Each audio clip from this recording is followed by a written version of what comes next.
Nakikita po natin na patuloy pa rin nating minomonitor itong low pressure area. Ito po yung bagyong Kaloy na nabuo po at pumasok nga dito sa loob ng Philippine Area of Responsibility. Hindi po ito nakaapekto sa ating bansa. At itong low pressure area na ito, bagamat patuloy nating minomonitor, ay hindi naman natin inaasahan na lalakas pa at magiging bagyo o makakaapekto sa ating kalupaan. Posible nga po no, sa mga susunod na araw ay malusaw na lamang itong low pressure area na ating minomonitor.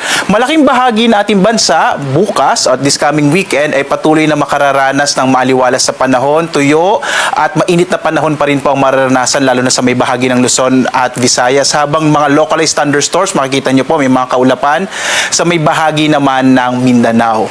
Samantala, posible din na maging maulap ang kalangitan sa may dulong bahagi ng Northern Luzon. Makikita nyo po itong mga kaulapan na to. Ito ay bunga po ng frontal system na siya nakakaapekto sa may extreme Northern Luzon. Maaaring magdala ng maulap na kalangitan na may kalat-kalat na mga pag-ulan this coming weekend sa may bahagi naman ng Batanes.